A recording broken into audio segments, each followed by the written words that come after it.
Salve bando de loucos, aqui é o canal Corinthians 247, trazendo a elite das notícias do nosso todo-poderoso timão. Já senta o dedo no like, e se não for inscrito, certeza que é corno, bora pro vídeo. Osalá Santoro, diretor financeiro do Corinthians, foi o convidado do quadro Finanças do Esporte, do De Primeira, e falou sobre a atual situação do clube junto com Rodrigo Matos, Paulo Vinícius Coelho e Domitila Bequer. Santoro disse que a situação do Corinthians seria considerada uma questão de falência em uma empresa de mercado, em qualquer empresa que não tivesse isenção tributária que um clube tem. Nosso arcabouço ou as regras que a gente tem para operar, qualquer empresa do mercado teria falido. É uma foto falimentar. Ou seja, é pior do que a pior crise. Por isso que eu falo que o desafio é fechar essa conta com receita extraordinária no primeiro ano. No segundo ano, entendendo que a gente tem que reforçar o elenco a cada ciclo, mas não é razoável que a gente tenha rupturas como do ciclo passado para esse. Isso é uma avalanche, uma tempestade perfeita. A gente sabe que tem um começo mais dolorido,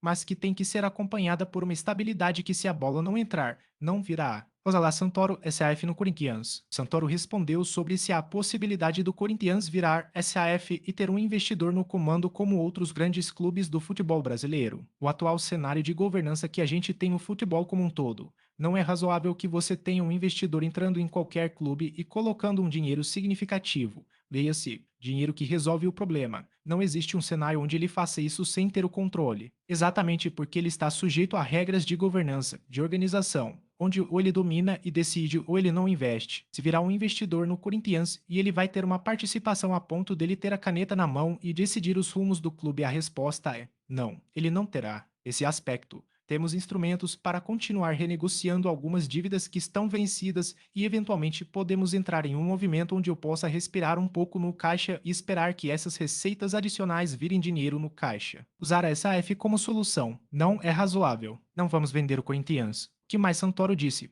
Qual o tamanho da dívida? Uma análise preliminar que a gente fez. O balanço não está fechado. É que dezembro teve muita coisa que não foi paga. Tinha recursos para entrar que não entraram e o que a gente pode acompanhar durante a transição teve um buraco de fluxo de caixa e a prévia que a gente tem é que vai fechar entre 950 milhões. E aí, durante os últimos anos, a gente tratava a dívida do Corinthians como se a arena não existisse. Então, o número que sempre se veiculava era na casa de 900 e simplesmente não se falava de arena estimada em 700 milhões. Acordo com a Vaidbet, a gente tinha uma propriedade, o patrocínio Master com a Neoquímica, que pagava para a gente na casa de 25 milhões. Existia uma negociação para outro patrocinador para assumir aquela propriedade por 65 milhões. Estamos falando de valores anuais e foi fechado com a Vaidbet por 120 milhões. A Pixbet pagava 25 pela 30 milhões pela omoplata e passaria a pagar 65 pelo Master. Eu teria 35 milhões de acréscimo. Agora tenho a omoplata vago e tenho 120 no Master. Acho que ninguém ia decidir alguma coisa diferente de trocar um patrocinador pelo outro. Agora, a gente tinha uma multa rescisória, proporcional ao que faltava do tempo de contrato. Tinha uma antecipação que foi feita que precisa ser devolvida. Por ano vou ter 50 milhões a mais de receita, mas na cabeça você tem que devolver 40. Exemplos de Flamengo e Palmeiras. Em 2015, você não tinha a premiação do clube por performance. Era sempre por audiência. Aquele cenário, o Flamengo teve a oportunidade de abrir mão da performance esportiva, não deixando de receber o dinheiro da TV. Não existia a composição da performance na premiação. Quando você fala do Palmeiras, não tenho dúvida que essa alavancada recente tem relação com a gestão Paulo Nobre. O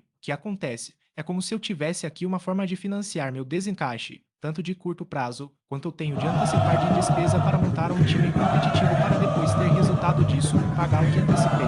Se eu tivesse um financiador, seja quem for, é óbvio que o cenário seria outro, mas se eu for